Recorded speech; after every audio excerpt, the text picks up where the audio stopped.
Wait, if Grandma kept calling Dad every Sunday, then why did Mom tell us she abandoned the family? My granddaughter asked in the middle of our family reunion, her small voice cutting through the backyard chatter so suddenly that even the cicadas seemed to stop singing. Every fork froze in midair. My son Daniel looked up from his paper plate, confused. Vanessa's smile disappeared so quickly it was almost frightening. And I just sat there beneath the string lights, holding a glass of iced tea with trembling fingers, realizing that after 3 years of silence, the truth had finally found its own voice. I had almost decided not to come to the reunion that summer.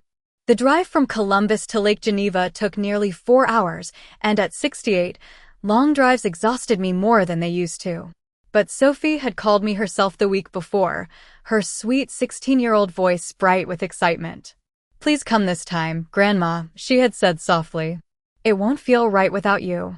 So I packed a peach cobbler into a cooler, folded my blue cardigan neatly into the passenger seat beside me, and drove north through endless stretches of cornfields and fading July sunlight, hoping maybe this year would feel different.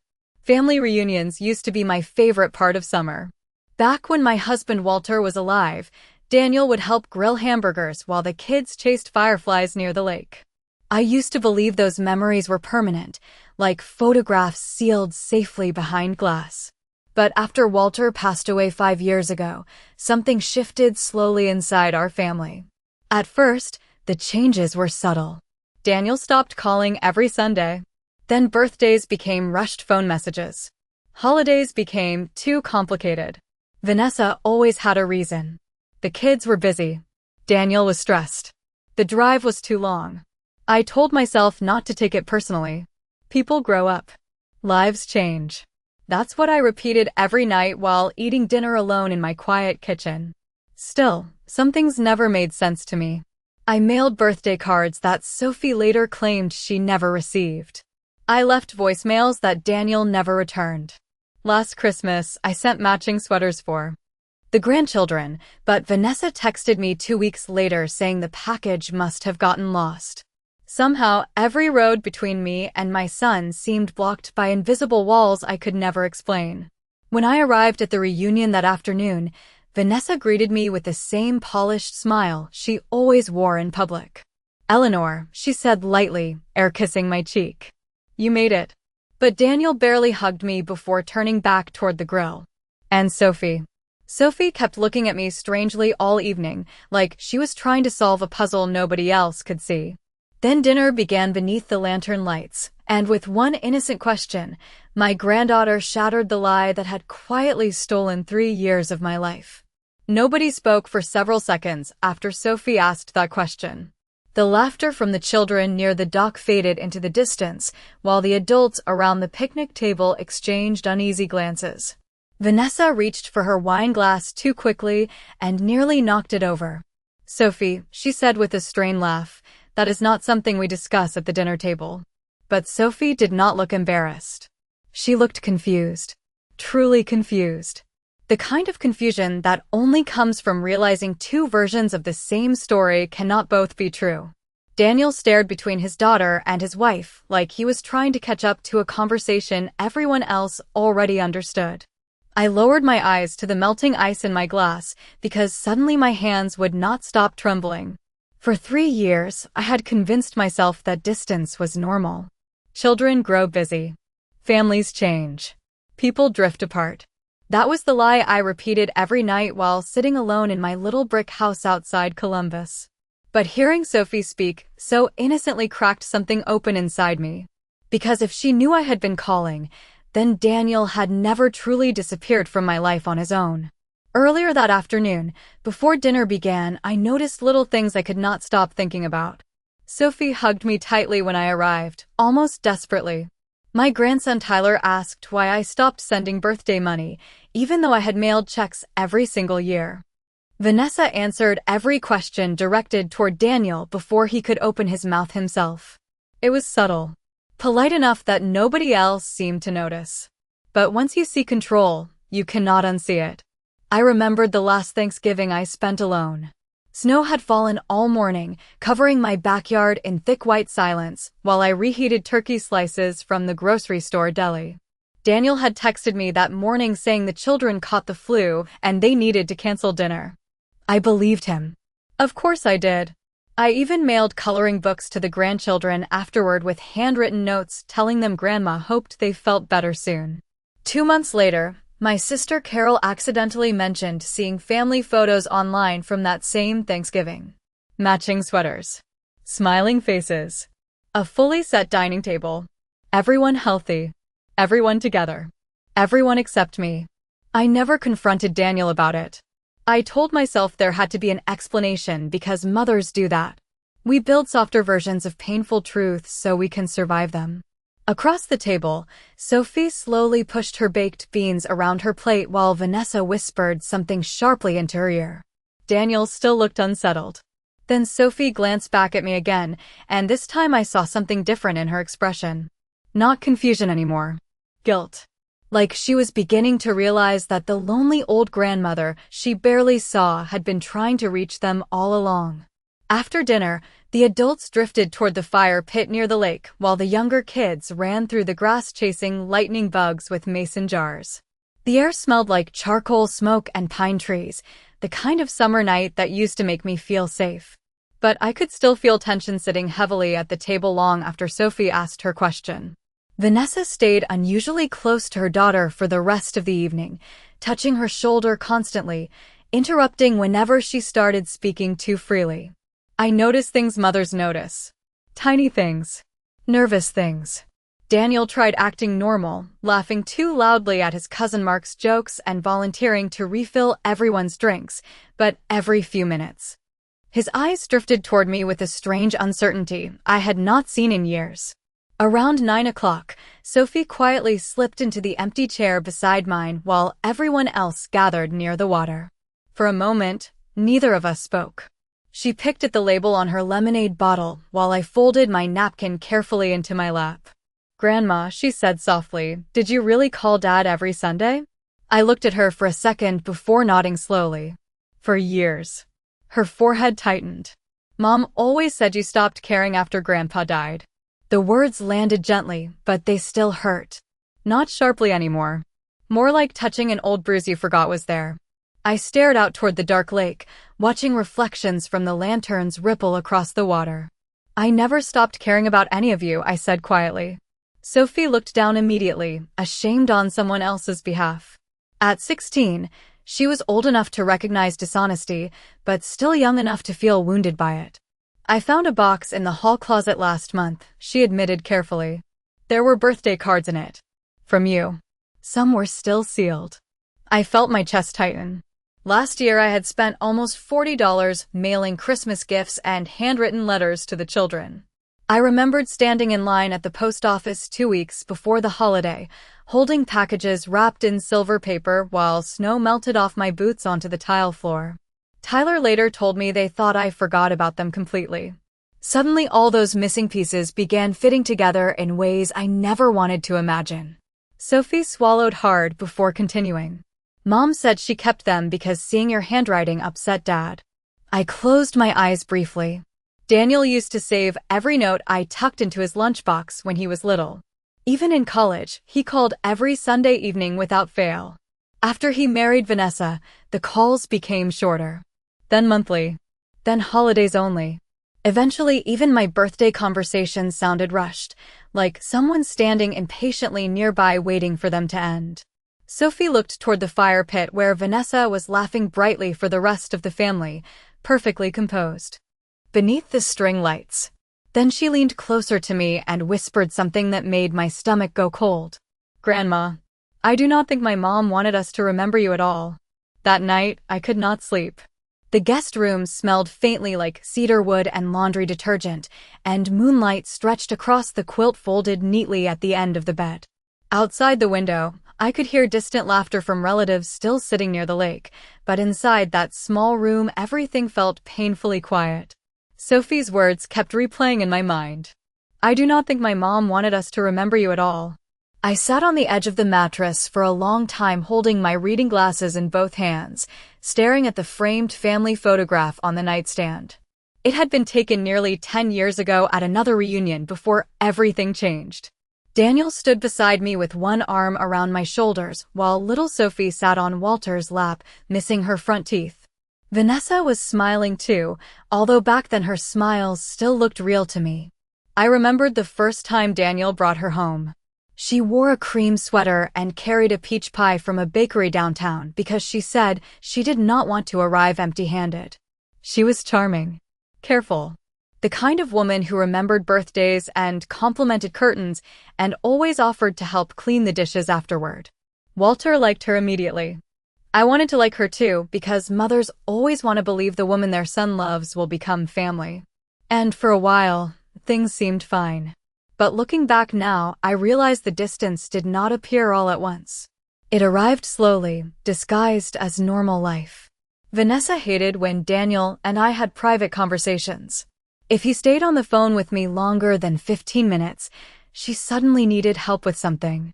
If he planned to visit me alone, she found reasons the children needed him home. Holidays became negotiations. Birthdays became obligations. One Christmas, Daniel promised he would come help me decorate the tree like he always had since Walter passed away. I baked cinnamon cookies all morning and waited beside the front window until after dark. Around 7 o'clock, Vanessa texted saying the roads felt unsafe for the kids. Meanwhile, snow had barely dusted the sidewalks. Later that evening, I saw photos online from a neighborhood party at their friend's house. Daniel was there wearing the green sweater I bought him 3 years earlier. I remember standing alone in my living room with the lights from the half-decorated tree blinking softly against the walls while the cookies cooled untouched in the kitchen. Still, I never blamed him completely. That was the hardest part. Daniel had once been the kindest boy I knew. Even as a teenager, he brought me coffee on Sunday mornings and shoveled my driveway before work without being asked. After Walter died, he sat beside me on the porch every evening for almost 2 months because he worried I would feel lonely at night. Men like that do not simply stop loving their mothers overnight. Something changes them slowly, quietly, like water wearing down stone. Lying there in the darkness, I finally allowed myself to think the thought I had avoided for years. Maybe my son had not abandoned me willingly. Maybe someone had been teaching him to. The next morning, I woke before sunrise and slipped quietly downstairs while the rest of the house slept. The lake outside looked silver beneath the early morning fog, perfectly still except for small circles spreading where fish touched the surface. I wrapped my cardigan tighter around myself and started making coffee in the unfamiliar kitchen, moving carefully so I would not wake anyone. Years ago, family mornings used to feel warm to me. Pancakes sizzling on griddles. Children laughing in pajamas. Walter reading the newspaper while Daniel stole strips of bacon off cooling plates. But now even silence inside a family home felt tense, like everyone was protecting something fragile and dishonest. While the coffee brewed, I noticed Sophie's phone lying forgotten near the fruit bowl on the counter. A notification lit up the screen briefly before fading again. I was not trying to pry, but one sentence caught my eye before the screen darkened. Do not bring it up again around Grandma. It was from Vanessa. A few minutes later, Sophie came downstairs, wearing an oversized sweatshirt, and stopped short when she saw me standing by the sink. "You're up early," she said quietly. I smiled faintly. Old habits. She opened the refrigerator, pretending to search for orange juice, but I could tell something was weighing on her. Teenagers think adults cannot recognize guilt because they forget we once carried it too. Finally, she turned toward me holding a carton of eggs she clearly did not need. "Grandma," she asked carefully, "did Dad know you were sending cards?" I stirred cream into my coffee slowly before answering. I assumed he did. Sophie looked down at the kitchen tile. "Mom always said you stopped trying after Grandpa died because seeing us reminded you of him too much." For a moment, I could not speak. Not because the accusation was cruel, but because it explained so much. Every awkward birthday call. Every stiff conversation. Every distant holiday. If Daniel believed I had withdrawn from the family willingly, Then maybe all those years he thought he was respecting my wishes instead of abandoning me. Sophie sat across from me at the kitchen island, twisting her sleeves nervously around her fingers. Last month, she whispered, I heard Mom arguing with Dad after he mentioned driving to Columbus to see you. My chest tightened. What did she say? Sophie hesitated. She told him visiting you always ruined the family mood. She said you made people feel guilty. I looked out the kitchen window toward the dock where Daniel stood alone with a cup of coffee in his hands. Even from a distance, he looked tired.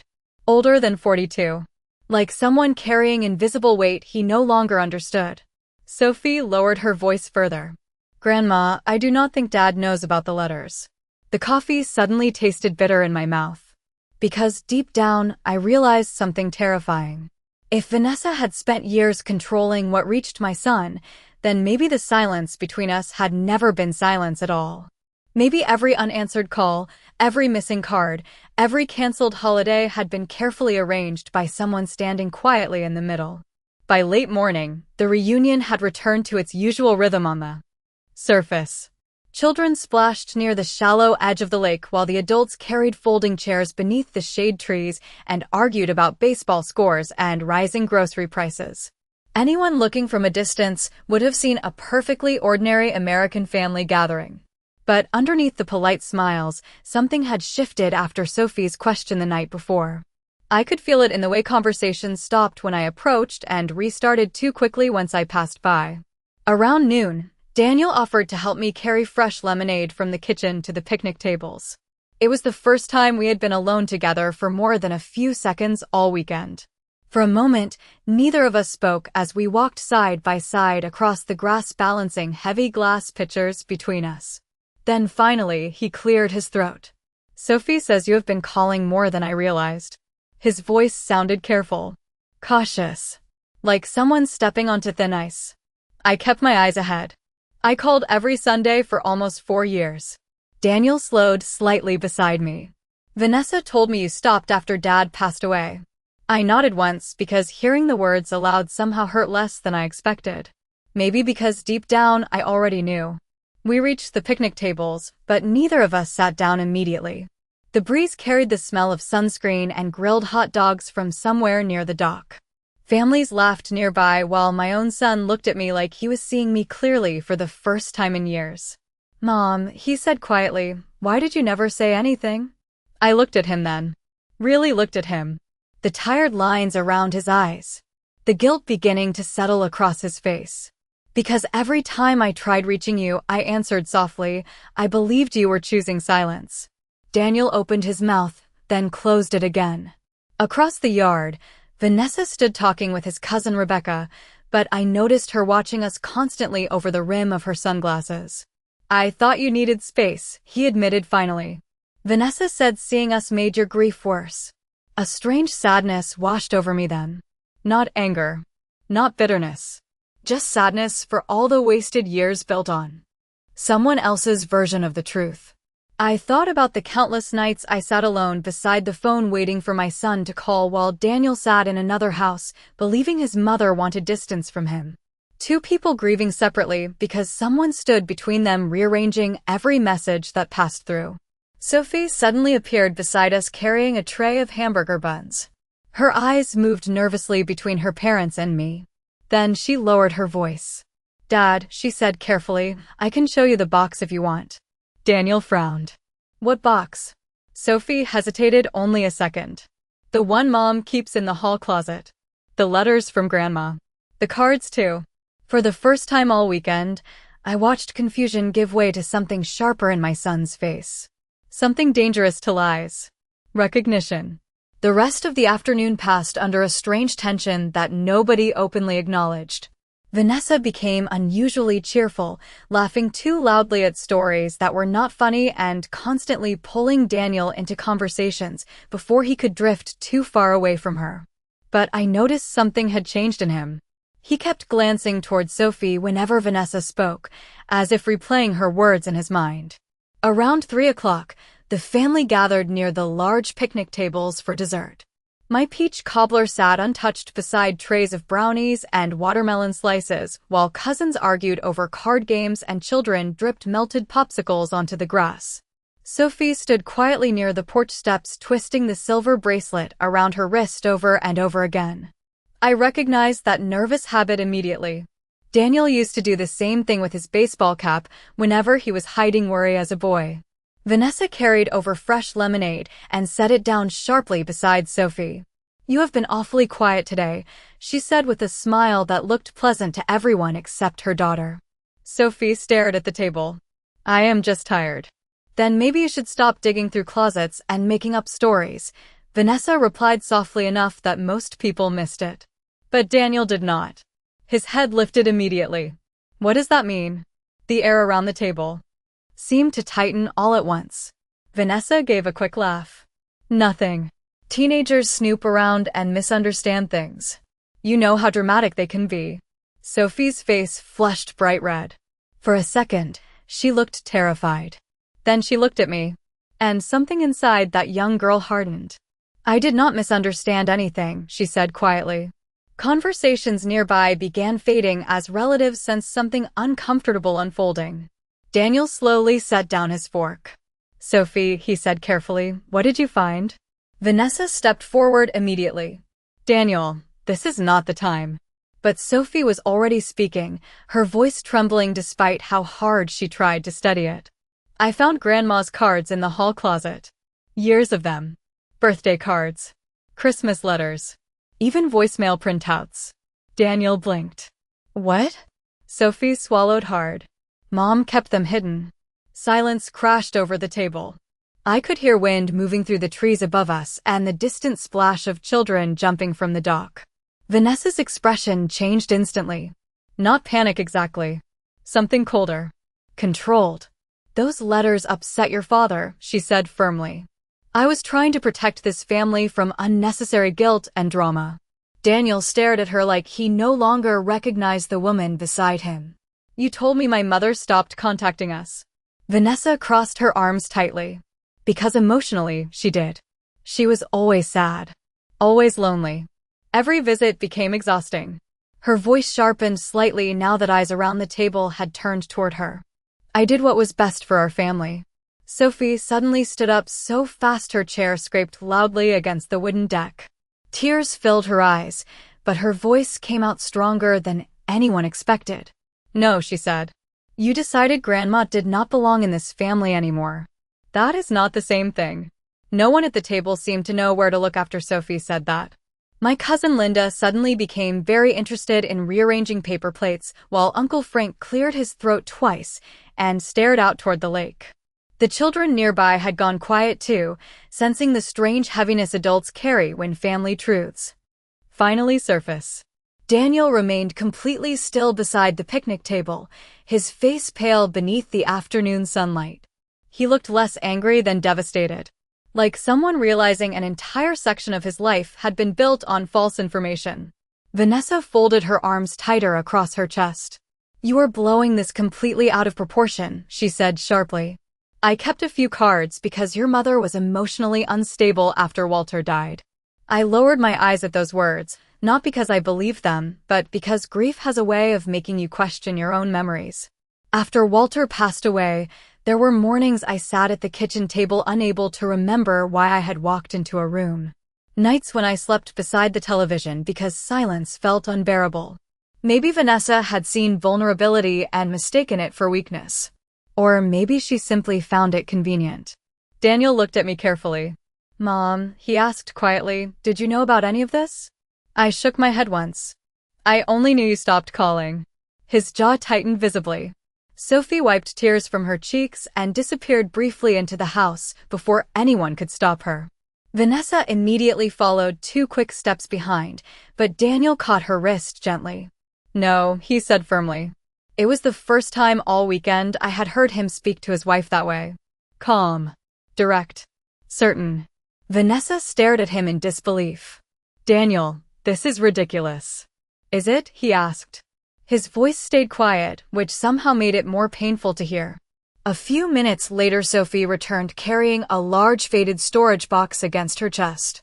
She struggled slightly under the weight before setting it down on the picnic table between the lemonade pitchers and dessert trays. Nobody moved. Slowly, Daniel lifted the lid. I watched his expression change piece by piece as he pulled out years of unopened envelopes tied with ribbon. Christmas cards still sealed. Birthday checks never deposited. Photographs of my garden I mailed for the grandchildren. Little notes I wrote asking how Tyler's baseball games were going or whether Sophie still loved astronomy. Entire years of love sitting untouched inside a dark closet. Daniel picked up one envelope with trembling fingers. I mailed this after Tyler's surgery, I said softly. You never answered, so I assumed you were overwhelmed. Daniel swallowed hard without looking up. I never saw it. Across the table, Vanessa's face hardened. I was trying to protect our peace, she insisted. Every interaction with your mother became emotionally draining. Daniel finally looked at her then, truly looked at her, and I watched something inside him collapse. Not loudly. Quietly. Like trust breaking under its own weight. Sophie stood beside me now, close enough that our shoulders almost touched. And for the first time in years, I did not feel invisible inside my own family anymore. The reunion slowly unraveled after that. Conversations became whispers. Paper plates sat half-finished on the picnic tables while relatives pretended to focus on their food instead of the storage box filled with years of hidden letters. Vanessa stood perfectly still near the porch railing, her expression calm enough that someone passing by might have mistaken her for composed. But I noticed the tiny signs underneath. The tightness around her mouth. The way she kept pressing her fingernails into her palms. Daniel remained seated at the table with the box open in front of him like evidence from another life. Every few minutes he picked up another card and read the handwritten dates on the envelopes. Mother's Day. Christmas. Sophie's 15th birthday. Tyler's surgery. Years of moments he believed I had ignored. You really sent all of these? He asked quietly without looking up. I nodded once. Every single one. His shoulders lowered slowly, as though the weight of those missing years had suddenly settled onto him all at once. Vanessa finally stepped forward. Daniel, enough, she said sharply. You are acting like I committed some terrible crime. Nobody answered her immediately. The silence itself felt louder than shouting. Then she looked directly at me for the first time since the box appeared. You always made him feel guilty, she continued. Every visit turned into grief and sadness and emotional pressure. I was trying to protect our children from growing up around that. I listened quietly because arguing would not change anything now. People reveal themselves most clearly when nobody interrupts them. Sophie stared at her mother in disbelief. Grandma was lonely, she whispered. That is not the same thing as toxic. Vanessa exhaled sharply. You are 16 years old. You do not understand marriage or boundaries. No, Sophie replied, her voice shaking again, but I understand lying. Daniel closed the box carefully after that. Not angrily. Carefully. Like he was afraid the letters inside might break apart if handled too roughly. Then he stood up slowly and looked at his wife. Did you ever tell me she kept trying to see us? Vanessa crossed her arms tighter. You were happier without all the emotional drama. That is not what I asked. For a second, nobody moved. Even the younger children nearby had drifted away toward the lake, sensing the adults needed space around whatever was happening. Vanessa glanced around at the watching relatives before lowering her voice. I did what I thought was best for this family. Daniel's face changed then. The confusion disappeared completely, replaced by something quieter and far more painful. Understanding. You decided what relationships I was allowed to have, he said softly. You made that choice for me. Vanessa opened her mouth, but no words came out this time. I stood there beneath the warm summer sunlight realizing something strange. For years I imagined this moment differently. I thought if the truth ever surfaced, there would be screaming or blame or satisfaction. But there was only sadness. Sadness for the birthdays we missed. The holidays we lost. The ordinary Sundays that never came back. And somehow, that hurt more than the lies themselves.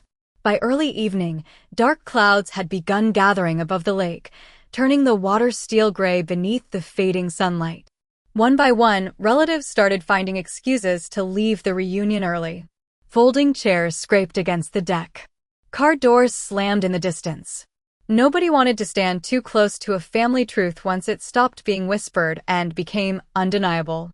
I quietly carried empty lemonade glasses back into the kitchen while the house behind me buzzed with low, uncomfortable conversations.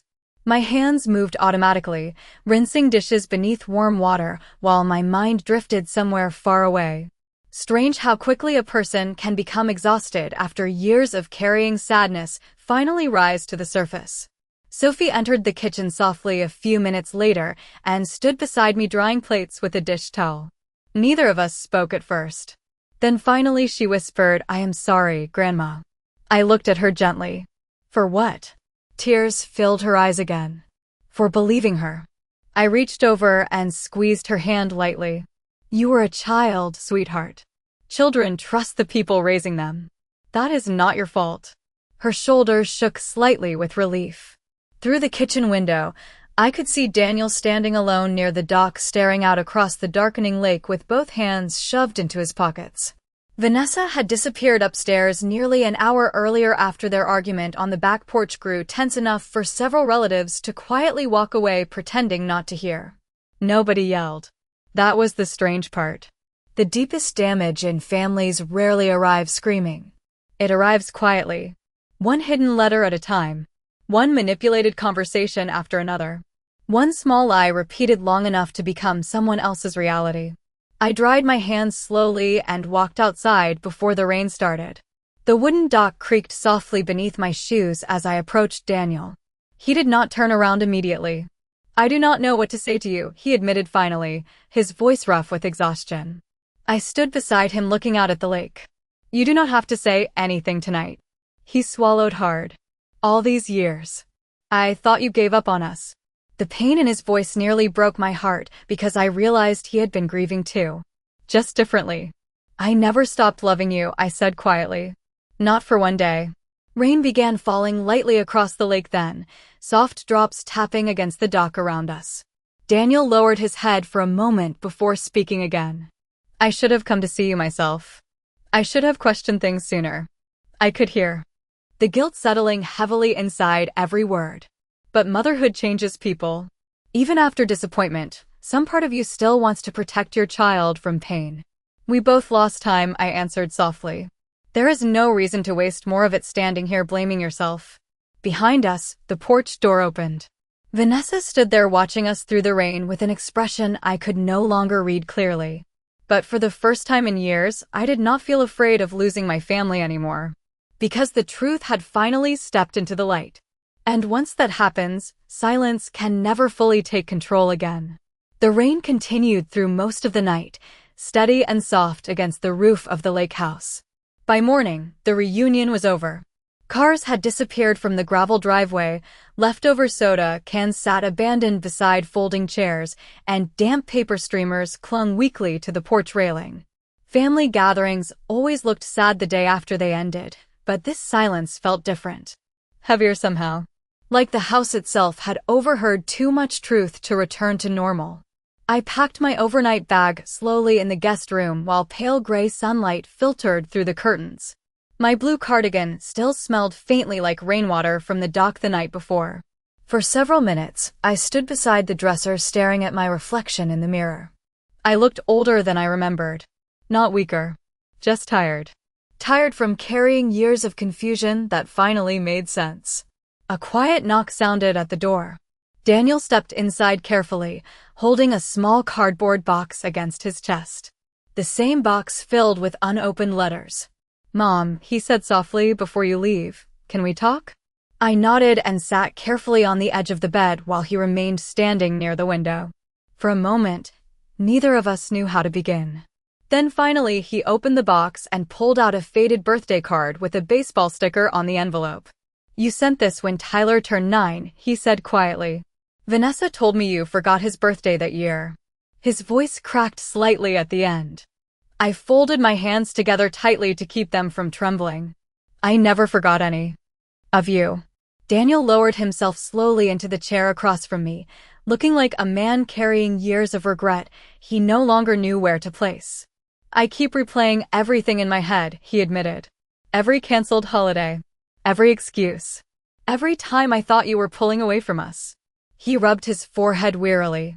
I should have called you directly. I should have noticed. Outside the window, rainwater dripped steadily from the roof onto the deck below. Small, ordinary sounds. The kind that fill silence after difficult conversations. People trust the person they share a life with, I said gently. That does not make you foolish. It makes you human. Daniel looked up at me then, eyes red with exhaustion and shame. How did you forgive me? The question settled quietly between us. I thought about all the lonely evenings. The untouched Christmas cookies. The birthdays spent staring at silent phones. But I also remembered the little boy who once slept beside my hospital bed after I had pneumonia because he was afraid I would feel alone overnight. Because loving your child does not disappear just because they disappoint you, I answered softly. Daniel covered his eyes briefly with one hand, struggling to steady himself. I do not know what happens next, he admitted. Neither do I said truthfully. But honesty is at least a beginning. A few minutes later, Sophie appeared quietly in the doorway holding 2 travel cups of coffee. She looked nervous at first until she saw her father sitting beside me instead of across from me. Then her shoulders relaxed. And for the first time in many years, the distance inside our family no longer felt permanent. 3 months after the reunion, autumn arrived quietly in Columbus. The maple tree outside my kitchen window had turned deep orange, and every morning leaves gathered across my front lawn like scattered pieces of fire. Life felt calmer now, although not magically repaired the way movies pretend families become after one emotional conversation. Real healing moves slowly, carefully, like people learning how to speak honestly after years of silence. Daniel started calling every Sunday again. At first, the conversations were awkward and cautious, both of us stepping around old pain like cracked glass on the floor. But week by week, something familiar slowly returned. Sometimes he told me about work. Sometimes we sat quietly on the phone discussing ordinary things like weather forecasts and football games. Ordinary conversations should not feel precious, yet somehow they did. Sophie visited often too. She liked sitting at my kitchen table after school doing homework while I baked banana bread or sorted old family photographs. One afternoon, she helped me plant chrysanthemums along the front porch, and I caught her smiling at an old picture of Walter teaching Daniel how to fish when he was 7 years old. Dad looks happy here, she said softly. He was, I answered. Before life became complicated. Sophie nodded like someone finally beginning to understand how easily people lose each other without even realizing it. Vanessa and Daniel separated quietly a few weeks after the reunion. There was no dramatic explosion. No screaming phone calls. Just 2 exhausted people sitting across from each other finally acknowledging that trust had been damaged too deeply to ignore anymore. I did not celebrate when I heard the news. That surprised some relatives. But pain inside a family is never a victory, even when truth deserves to be exposed. One chilly October evening, Daniel came by my house carrying a cardboard box filled with old letters and photographs he found in storage. Together we sat on the living room floor sorting through years that should never have been hidden. Birthday cards. School portraits. Crayon drawings from the grandchildren. Tiny pieces of family history returned to the place they belonged. At one point, Daniel found an old voicemail transcript I mailed after his 40th birthday when he never returned my call. He stared at it silently for several seconds before finally whispering, "You kept trying every single time." I looked over at my son sitting cross-legged on the carpet exactly the way he used to sit as a child building model airplanes beside Walter. Older now. More tired. But still my son. Love usually does, I said softly. Outside, cold wind rattled against the windows while somewhere down the street children laughed beneath porch lights. Ordinary sounds. Ordinary life. The kind people overlook until they almost lose it. Sometimes I still grieve those missing years. I probably always will. But loneliness hurts differently once the truth finally has a name. And in the end, the person who saved our family was not the loudest voice in the room. It was a 16-year-old girl who loved her grandmother enough to ask one honest question nobody else was brave enough to say out loud.